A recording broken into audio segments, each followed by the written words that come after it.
आर्या श्रीमती दुलारी Singh college के YouTube channel पर आप सबका स्वागत है। मैं आपको बीएड सेकेंड सेमेस्टर विज्ञान वर्ग के छात्रों के लिए जीव विज्ञान शिक्षण पढ़ाऊंगा।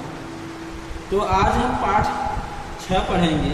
पाठ का शीर्षक है जीव विज्ञान प्रयोगशाला। आप सभी को इस लेक्चर में पढ़ाए गए पाठ का नोट्स तैयार करना है। तो चलिए शुरू करते हैं। आज का टॉपिक है जीव विज्ञान प्रयोगशाला। तो आपको हम पाठ 6 पढ़ा रहे हैं। तो पाठ का शीर्षक है जीव विज्ञान प्रयोगशाला यानी बायोलॉजी लेबोरेटरी।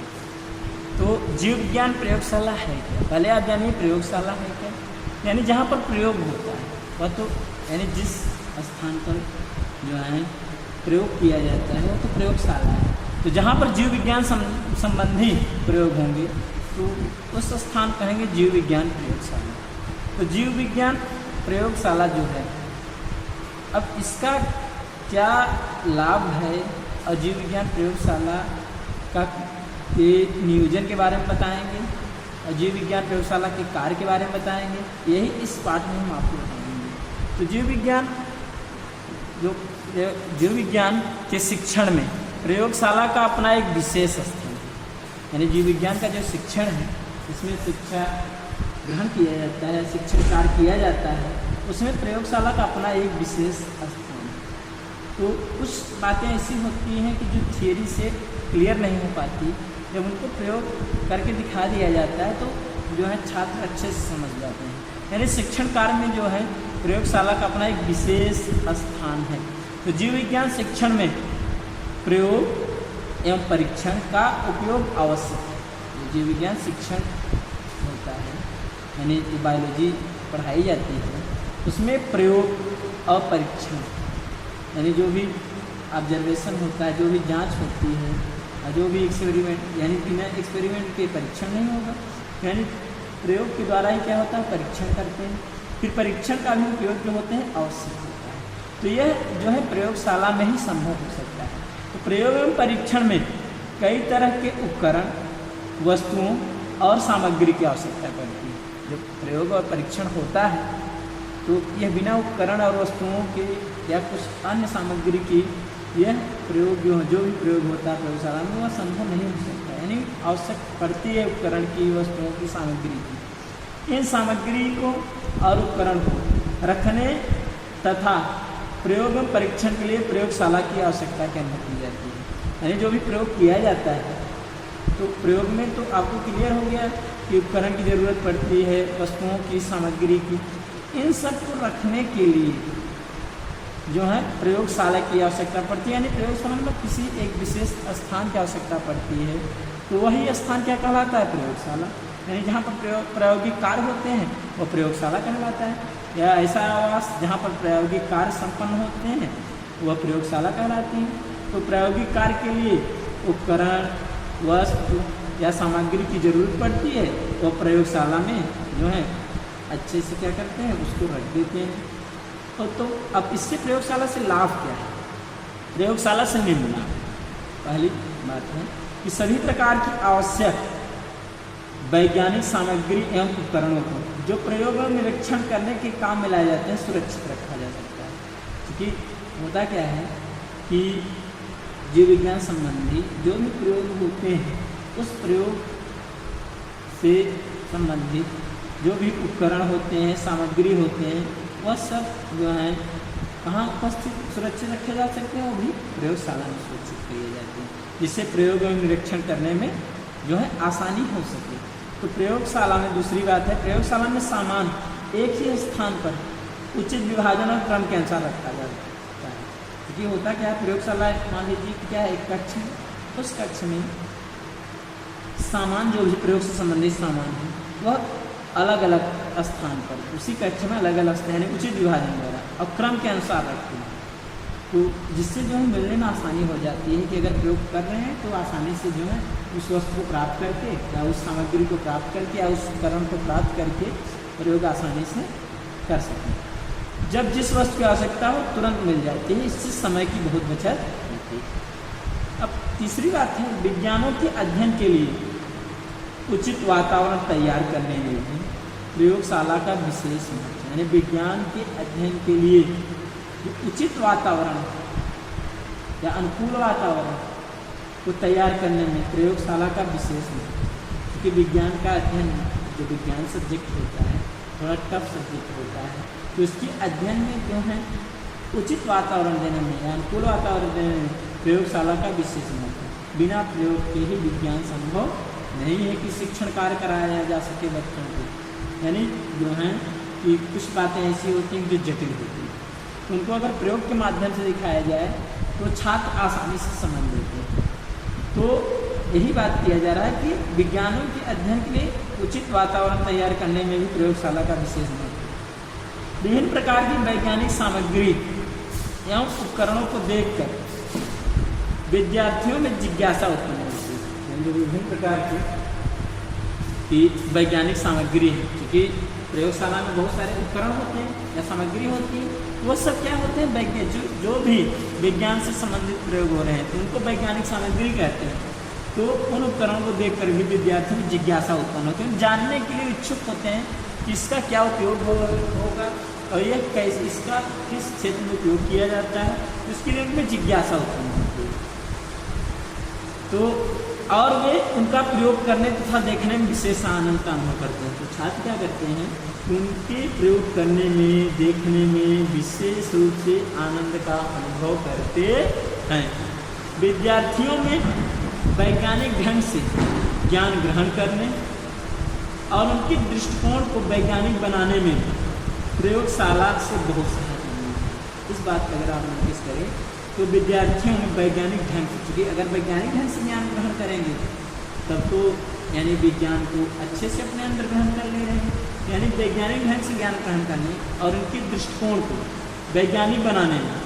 क्योंकि प्रयोगशाला क्या करता है, प्रयोगशाला जो वैज्ञानिक होते हैं प्रयोग करते ही हैं, तो होता क्या है इसमें कि प्रयोगशाला में ही छात्रों के दृष्टिकोण को वैज्ञानिक बनाने में बहुत सहायता मिलती है। अगली पॉइंट हम बात करते हैं कि तो अगला पॉइंट है प्रयोगशाला में सामूहिक रूप से कार्य करने से छात्रों में सामाजिक दृष्टिकोण का उचित विकास होता क्या है कि प्रयोगशाला में क्या होता है कि कई छात्र एक साथ जो होते हैं कार्य करते हैं या प्रयोग करने में सहायता करते हैं। तो इससे होता क्या है कि सामाजिक दृष्टिकोण यानी उनमें एक दूसरे से मिल करके कार्य करने का जो है उचित विकास होता है कि कैसे जो है एक दूसरे के साथ जो होते हैं कार्य किया जाए। अब आगे बात करते हैं जीव विज्ञान प्रयोगशाला का नियोजन। अगली हेडिंग है जीव विज्ञान प्रयोगशाला का नियोजन। तो है प्लानिंग ऑफ बायोलॉजी लेबोरेटरी, यानी कहने में जीव विज्ञान प्रयोगशाला के प्लानिंग में हम क्या करें, यानी कैसे हम जीव विज्ञान प्रयोगशाला का प्लानिंग करें या नियोजन करें, इस बात को इसमें हम आपको बताएंगे। तो जीव विज्ञान प्रयोगशाला के निर्माण की रूपरेखा तैयार करने के लिए जीव विज्ञान शिक्षक, प्राचार्य एवं वास्तुकलाविद के पारस्परिक विचार विनिमय के समय निम्न बातों पर ध्यान देना चाहिए। होता क्या है कि जब जो है जीव विज्ञान प्रयोगशाला का निर्माण होने लगता है या जीव विज्ञान प्रयोगशाला का नियोजन होने लगता है, प्लानिंग होने लगती है, तो क्योंकि उसमें क्या होते हैं जीव विज्ञान शिक्षक, प्राचार्य और जो भी वास्तुकलाविद होते हैं, यह एक दूसरे के साथ विचार और विमर्श करते हैं। उस समय जब विचार विमर्श करते हैं उस समय निम्न बातों पर ध्यान देना चाहिए। तो या उनको निम्न बातों पर जो भी है जीव विज्ञान प्रयोगशाला का जब नियोजन होने लगे यानी प्लानिंग होने लगे, यानी कैसे इसका निर्माण किया जाए जो है या कहाँ पर निर्माण हो इस प्रयोगशाला का, उस समय जो है निम्न बातों पर ध्यान रखते हैं। पहली बात है कि जीव विज्ञान प्रयोगशाला के पास अन्य शिक्षण कक्षाएं नहीं होनी चाहिए, यानी जो भी शिक्षण कक्षाएं चल रहे हों वह जो है जीव विज्ञान प्रयोगशाला के पास कदापि नहीं होनी चाहिए। इससे क्या होता है, कक्षाओं के खाली रहने अथवा बदलने के समय होने वाले शोर से प्रयोगशाला में व्यवधान नहीं होता है। होता क्या है कि अगर जीव विज्ञान प्रयोगशाला के पास अन्य शिक्षण कक्षाएं नहीं हैं तो इससे क्या होगा, कक्षाओं के खाली रहने अथवा बदलने के समय होने वाले शोर से प्रयोगशाला में व्यवधान नहीं होता है, व्यवधान न हो। तो होता क्या है कि अगर मान लीजिए कि प्रयोगशाला है, प्रयोगशाला के पास कोई अगर शिक्षण कक्षाएँ नहीं है, क्योंकि होता क्या है शिक्षण कक्षाएँ जब रहती है तो कक्षा खाली भी होने पर भी बच्चे बहुत सारा शोरगुल करते हैं, या क्लास बदलने के समय भी कुछ शोरगुल होता है। तो ऐसा अगर जो है शिक्षण कक्षाएँ नहीं रहेंगी तो प्रयोगशाला में कोई व्यवधान नहीं होगा। दूसरी बात है, जहाँ तक संभव हो प्रयोगशालाएँ शिक्षण कक्षों के समूह से दूर होनी चाहिए। जहाँ तक संभव हो सके प्रयोगशालाएँ होती हैं शिक्षण कक्षों से के समूह से दूर होनी चाहिए। जहाँ यानी प्रयोगशाला जो होता है शिक्षण कक्षों से काफ़ी दूर होनी चाहिए। तीसरी बात, प्रयोगशाला क्रीड़ा स्थल से दूर होनी चाहिए, क्योंकि क्रीड़ा स्थल में भी बच्चे शोरगुल करते हैं, तो वहाँ से भी दूर होनी चाहिए। चौथी बात, जीव विज्ञान प्रयोगशाला के साथ ही स्टोर कक्ष, तैयारी कक्ष, ग्रीन हाउस आदि का निर्माण भी करना चाहिए। होता क्या है, स्टोर कक्ष रहेगा तो भी जो मान लीजिए प्रयोग से संबंधित कुछ अगर वस्तुएं की जरूरत है तो स्टोर कक्ष से ले लेंगे।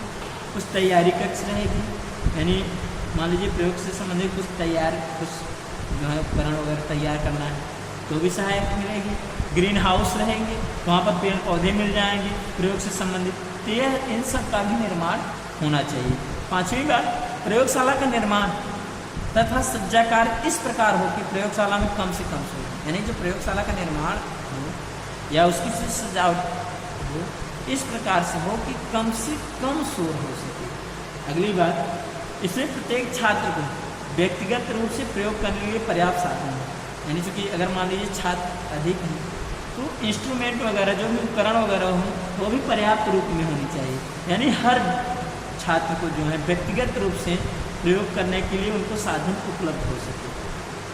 सातवीं बात, प्रयोगशाला का निर्माण जीव विज्ञान छात्र तथा विद्यालय के स्तर के अनुकूल हो।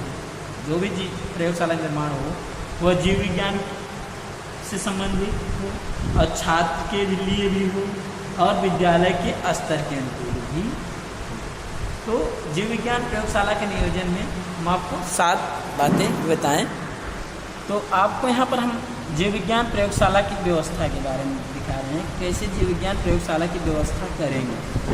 तो यहाँ पर हम आपको 30 छात्रों के लिए प्रयोगशाला के निर्माण के बारे में बताएंगे, कैसे जो है प्रयोगशाला निर्माण करेंगे। तो यहाँ पर हम आपको एक 12 मीटर लंबा और 7 मीटर चौड़ा प्रयोगशाला को दिखा रहे हैं।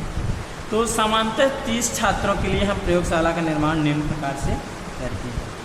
तो यहाँ पर देखिए, अगर केयर करिएगा तो यहाँ W मतलब विंडो है, यहाँ FA क्या है, यहाँ पर FA जो है फिश जो है एक्वेरियम, और ये क्या है यहाँ पर अलमारी दिखाया गया है। S क्या है, स्लैब, एक W यहाँ पर भी है विंडो के रूप में, यहाँ अलमारी, यहाँ पर विंडो है, यहाँ पर जो है अलमारी, और यहाँ पर जो है डोर यानी दरवाज़ा है, यहाँ पर भी अलमारी, यहाँ पर स्लैब दिया गया है, यहाँ पर भी डोर, और एक अलमारी यहाँ पर भी है और स्लैब दिखाया गया है, यहाँ पर सैंपट है। तो इस प्रकार से जो है, और ये सब जो है प्रयोग के लिए जो है यहाँ पर जो है टेबल वगैरह रखा गया है। तो इन सब के बारे में आपको इसमें बताएंगे। तो कैसे कैसे जो है जीव विज्ञान प्रयोगशाला की व्यवस्था होती है। 12 मीटर जो है लंबा है, 7 मीटर चौड़ा प्रयोगशाला है। तो यहाँ पर यस आप बताएं, स्लैब की बात करते हैं कि फर्श तल से, जो फर्श का तल है, मान लीजिए फर्श का तल, फर्श यही है, फर्श के तल से आपको दिखाया गया है कि 2 फीट 6 इंच की ऊंचाई पर कंक्रीट का 2 इंच चौड़ा स्लैब होना चाहिए। तो 2 इंच 0 से 0 इंच यानी कुल मिलाकर 2 इंच, यानी 2 फीट से 6 इंच की ऊंचाई पर कंक्रीट का, और 2 फीट से 2 इंच से 0 इंच चौड़ा स्लैब, यानी कुल मिलाकर 2 इंच। ए मीन्स अब यहाँ पर हम आपको दिखाएंगे अलमारी का स्लैब से 1 फीट से यहाँ पर मान लीजिए 0 इंच यानी 1 फीट क्लियर है की ऊंचाई पर बनी 10 इंच गहरी दीवार की अलमारी होनी चाहिए। जिससे मान लीजिए जो भी स्लैब है, स्लैब से क्या होनी चाहिए, ये स्लैब है। अब अलमारी कितनी होनी चाहिए? 10 इंच गहरी अलमारी इसमें होनी चाहिए। यहाँ पर एक अलमारी यहाँ दिखाएं, अलमारी यहाँ दिखाएं, अलमारी यहाँ दिखाएं, अलमारी यहाँ भी दिखाएं, अलमारी यहाँ भी।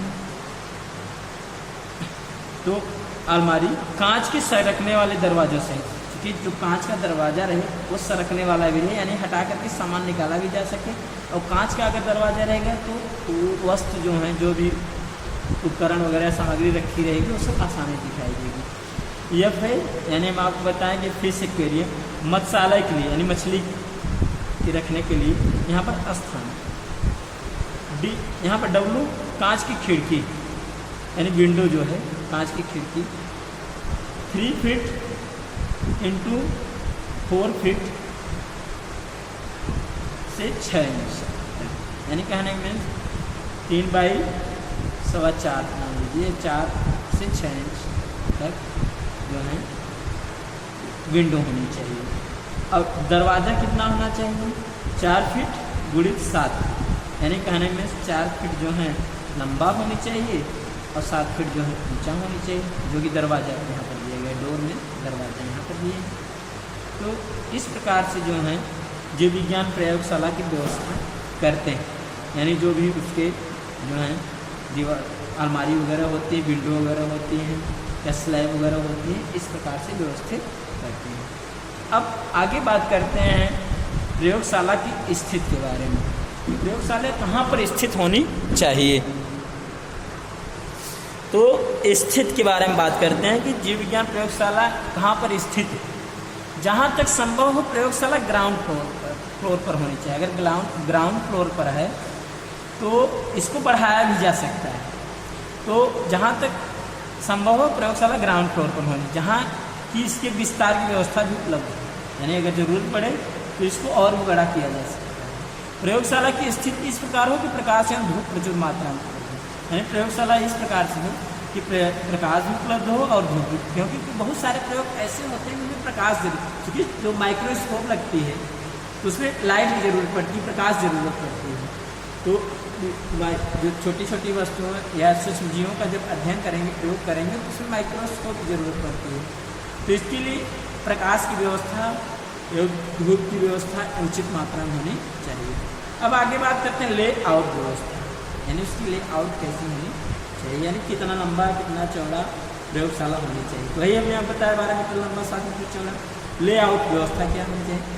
30 छात्रों के लिए तो 12 मीटर लंबे तथा 7 मीटर चौड़े प्रयोगशाला कक्षा में लगभग 40 छात्र एक साथ कार्य कर सकते हैं। तो हम चूँकि आपको 30 छात्रों के लिए बताए थे, इसमें 10 छात्रों को बढ़ा दिया जा रहा है कि इस जो 12 मीटर लंबा और 7 मीटर चौड़ा प्रयोगशाला होता है, प्रयोगशाला कक्षा में लगभग 40 छात्र एक साथ कार्य कर सकते। इसमें प्रयोगशाला की 3 और फर्श तल से, आपको इसके भले दिखाए थे, 3 और फर्श तल से 2 फीट से 6 इंच, यानी 2 फीट 6 इंच की ऊंचाई पर और 2 फीट से 0 इंच जो है चौड़ा कंक्रीट का स्लैब निकला रहता है। हमने आपको इसके पहले ही बता दिया था कि स्लैब कितनी होनी चाहिए। तो जो यह बराबर बताए थे फर्श तल से 2 फीट 6 इंच की ऊंचाई कंक्रीट का, 2 फीट 4 इंच चौड़ा स्लैब होना चाहिए। तो वही बात यहाँ पर बताया जा रहा है, चौड़ा कंक्रीट का स्लैब निकला रहता है, ताकि इस स्लैब का उपयोग एक्वेरियम, वाइवेरियम तथा प्राणी एवं वनस्पति विज्ञान के विभिन्न प्रयोगों को व्यवस्थित करने में किया जा सके। इसमें क्या होता है कि इस स्लैब का उपयोग जो है एक्वेरियम में भी कर सकते हैं, वाइवेरियम में भी किया जा सकता है और जो है प्राणी एवं वनस्पति विज्ञान के विभिन्न प्रयोगों को व्यवस्थित करने में किया जा सकता है। और कक्ष की दीवार था फर्श प्लास्टर युक्त, जो लेआउट व्यवस्था हो तो जो कक्ष की दीवारें हों और फर्श जो है वह प्लास्टर युक्त होनी चाहिए। तो यह सब जो है लेआउट व्यवस्था होती है। अब हम आपको साज सज्जा की बात बताते हैं, इसकी सजावट की बात जो आपको कि जो है साज सज्जा कैसी होनी चाहिए। तो प्रयोगशाला में अध्यापक की मेज लगभग 6 feet into 4 feet into 3 feet, यानी 3 फीट, 6 फीट इंटू जो है यानी गुणे 4 फीट गुणे 3 फीट की होनी चाहिए। यानी 6/4/3 की होनी चाहिए, यानी 6 जो है लंबा, 4 चौड़ा और 3 ऊंचा की होनी चाहिए। इसके अतिरिक्त प्रकाश को उन्मुक्त करती हुई 6 फीट गुणित 4 फीट गुणित 2.5 फीट की मेज होनी चाहिए, यानी प्रकाश को उन्मुक्त करती हुई जो है इसके अतिरिक्त एक मेज और होनी चाहिए, यानी इसमें प्रकाश जो है आसानी से प्रवेश कर सके। तो वह 6 फीट लंबा, 4 फीट चौड़ा और 2.5 फीट जो होते हैं ऊंचा की मेज होनी चाहिए। इन मेजों पर छात्र जीव विज्ञान का प्रायोगिक कार्य से नमूनों का अध्ययन, यानी जो भी नमूना उनको मिला रहे, जो स्पेसिमेन, उनका अध्ययन कर सके, विच्छेदन कर सके यानी डिसेक्शन कर सके, स्लाइड बना सके, यह सब सुगमता से कर सके। कक्ष में संग्रहालय सामग्री रखने तथा विभिन्न कार्य हेतु उपकरण एवं एक्वेरियम आदि रखने की पर्याप्त व्यवस्था होनी चाहिए। जो कक्ष रहे, प्रयोगशाला कक्ष रहे, उसमें कुछ जो है संग्रहालय सामग्री को भी रखा जा सके और अलग अलग कार्य हेतु उपकरण तथा एक्वेरियम आदि की रखने की पर्याप्त व्यवस्था भी होनी चाहिए। साज सज्जा में, क्योंकि एक्वेरियम क्या है कि जो भी जलीय जीव जैसे मछली वगैरह के रखने के लिए यह स्थान उसमें अवश्य होनी चाहिए। कक्ष में स्लैब से 1 फीट की ऊंचाई पर बनी 10 इंच गहरी दीवार की अलमारी कांच के सरकने वाले दरवाजों सहित बनी होनी चाहिए। जो अलमारी हो कक्ष में वह स्लैब से, चूंकि स्लैब हमने आपको बताया था अभी, जो स्लैब रहे तो 2 फीट से 6 इंच 2 फीट 6 इंच ऊंचाई पर स्लैब रहे, चौड़ा कंक्रीट का, उसी से लगा हुआ 10 इंच गहरी दीवार की अलमारी कांच के सरकने वाले दरवाजों सहित बनी होनी चाहिए। क्योंकि कांच का दरवाजा रहे उसी से बनी होनी अलमारी चाहिए। इस अलमारी का उपयोग संग्रहालय सामग्री रखने के लिए किया जा सकता है। जो भी संग्रहालय जो रखने वाली जो भी वस्तुएं हैं उनको रखने में किया जा सकता है। अब आगे बात करते हैं। अब इस प्रयोगशाला में प्रकाश, पानी एवं निकास की व्यवस्था भी होनी चाहिए। तो होना क्या चाहिए प्रकाश, पानी एवं निकास व्यवस्था में? जीव विज्ञान प्रयोगशाला में उचित प्रकाश, पानी एवं निकास की पर्याप्त व्यवस्था आवश्यक है। क्योंकि प्रकाश की भी जरूरत पड़ती है, हमने आप बताया प्रयोगशाला में। बिना प्रकाश में जो है, जिससे मान लीजिए कुछ प्रकाश संश्लेषण संबंधी प्रयोग करना है तो प्रकाश, बिना प्रकाश में संभव नहीं हो सकता। पानी है तो बहुत जो है बार बार प्रयोग करने के बाद जो है उपकरण को धोना भी पड़ता है, तो जल की भी जरूरत होती है और जल के निकास की भी पर्याप्त व्यवस्था होनी आवश्यक है। दरवाजे, खिड़कियां तथा रोशनदान इस प्रकार व्यवस्थित हों कि अवरोध मुक्त प्रकाश कमरे में आ सके, यानी इस प्रकार से दरवाजा, खिड़कियां और रोशनदान हो, अगर जरूरत पड़े तो प्रकाश बिना रुकावट के, बिना अवरोध के पूरी तरीके से कक्ष के अंदर प्रवेश कर सके। प्राकृतिक प्रकाश के अभाव में अप्राकृतिक प्रकाश आवश्यक है। अगर मान लीजिए सूर्य का प्रकाश नहीं मिल पा रहा है तो अप्राकृतिक प्रकाश भी जो है प्रयोगशाला में आवश्यक होती है। कक्ष में 3 फीट गुणित 4 फीट 6 इंच आकार की खिड़कियों के माध्यम से प्रकाश की पर्याप्त व्यवस्था हो जाती है। यानी कहने में 3/4 से थोड़ा अधिक आकार की जो खिड़कियां होती हैं यानी उसमें होनी चाहिए। उससे क्या होती है कि प्रकाश जो होती है पर्याप्त रूप में आ जाती है। 4 फीट से 0 इंच यानी कहने में 4 × 7 फीट, यहाँ 0 से इंच से नहीं मतलब, तो 4 फीट × 7 फीट यानी 4/7 यानी 4 जो है चौड़ा और 7 लंबा के दरवाजे प्रवेश के लिए उपयुक्त हैं। यानी अगर इतना जो है लंबा चौड़ा दरवाजा है तो जो है प्रवेश करने के लिए उपयुक्त होता है। कक्षा में जल के निकास के लिए 4 सिंक पर्याप्त है, यानी जल के निकासी के लिए सिंक होनी चाहिए तो पर्याप्त होता है, जिनका आकार 15 इंच गुणित 11 इंच गुणित 8 इंच हो तथा दीवार के साथ लगा हो यानी लगे हो। जो सिंक हो 4 सिंक हो तो यह कितना होनी चाहिए? लंबाई 15 इंच लंबा, 11 इंच चौड़ा और 8 इंच जो होते हैं यह मोटा जो होते हैं सिंक होना चाहिए। तो इससे क्या होता है, और वह सिंक जो है दीवार के साथ लगा हो तो पानी के निकास की भी पर्याप्त व्यवस्था आवश्यक है। इससे जो है पानी जो होते हैं पर्याप्त रूप में बाहर निकल जाती है। अब श्यामपट्ट की बात करते हैं। अध्यापक मंच के पीछे एक बड़ा श्यामपट्ट यानी ब्लैक बोर्ड वो भी कितना हो 5 फीट इंटू 3 फीट यानी 5 बाई 3 का, 5 लंबा और 3 फीट जो है चौड़ा जो है श्यामपट्ट होनी चाहिए, जिसका उपयोग छात्रों को विभिन्न कठिन स्थलों के स्पष्टीकरण, चित्र बनाने, विभिन्न निर्देशों के लेखन हेतु किया जा सकता है। तो इससे क्या होता है, कुछ ऐसी जो है प्रॉब्लम आ जाती है कि वह जो है अध्यापक को जो है छात्र समझाने में उसको श्यामपट्ट का उपयोग कर सके, चित्र बना करके भी बता सके, और कुछ निर्देश कोई भी अगर लिखना है तो श्यामपट्ट पर लिख करके छात्र को निर्देशित किया जा सकता है। कक्ष में प्रकाश आने के सभी स्थलों जैसे खिड़कियों, दरवाजों एवं रोशनदानों पर काले पर्दों की व्यवस्था रहनी चाहिए। यानी अगर मान लीजिए काले पर्दे से क्या होगा, उससे क्या कर सकते हैं कि प्रकाश, अत्यधिक प्रकाश को रोका भी जा सकता है। तो इससे आवश्यकता पड़ने पर कक्ष को डार्क रूम में परिवर्तित करके, यानी कक्ष रूम क्या कर सकते हैं, अंधेरे में परिवर्तित करेंगे। और प्रोजेक्टर के माध्यम से विषय के स्पष्टीकरण के लिए अथवा स्लाइड का उपयोग किया जा सकता है। यानी प्रोजेक्टर के माध्यम से क्या कर सकते हैं, स्लाइड लगा करके जो है छात्रों को जो है प्रयोग से संबंधित जो भी स्पष्टीकरण है वह समझाया जा सकता है। अब आगे बात करते हैं इस प्रयोगशाला से संबंधित। अब हम स्टोर कक्ष की बात करते हैं कि प्रयोगशाला में विभिन्न कार्यों में प्रयुक्त होने वाले उपकरणों, रसायन एवं आवश्यक सामग्री के लिए आवश्यकता अनुसार स्टोर कक्ष आवश्यक है। यानी प्रयोगशाला में क्या होनी चाहिए कि स्टोर कक्ष उपलब्ध होनी चाहिए। तो स्टोर कक्ष रहेगा तो जो भी उपकरण है, प्रयुक्त होने वाले उपकरण है, रसायन है, आवश्यक सामग्री है, उनको आवश्यकता अनुसार जो है रखा जा सकता। आगे की बात करते हैं तैयारी कक्ष। जो हमने आपको बताया था तैयारी कक्ष भी जरूरी है।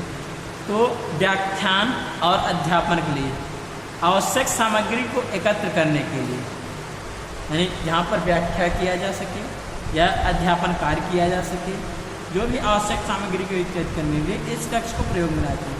कभी कभी दर्शनिक प्रयोग को पहले से ही करके देख लिया जाता है, जिससे उपकरणों की त्रुटियों का निराकरण किया जा सके। तो कभी कभी क्या होता है कि जो दर्शनिक प्रयोग होते हैं, जो दिखाने वाले प्रयोग होते हैं, उसको तैयारी कक्ष में पहले ही क्या करते हैं, करके देख लेते हैं। और जो मान लीजिए उपकरण में गड़बड़ी है उसका निराकरण करके फिर प्रयोगशाला के अंदर जो होते हैं प्रयोग करते हैं। अब हम जो हैं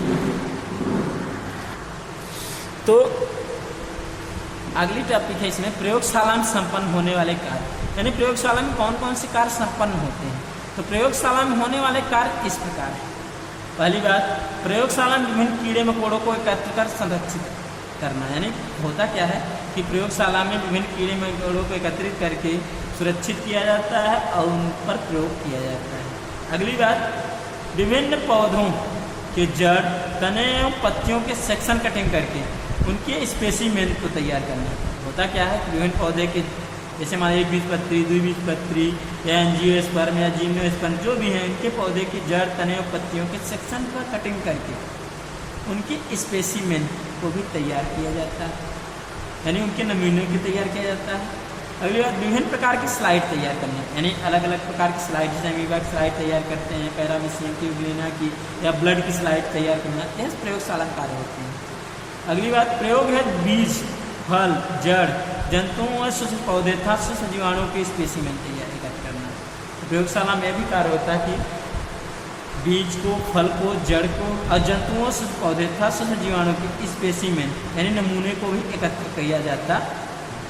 यानी जब स्पेसिमेन रहेंगे तो जो है छात्रों को दिखाने में आसानी होती है। प्रयोगशाला में एक्वेरियम, वाइबेरियम, टेरेरियम का रखरखाव किया जाता है।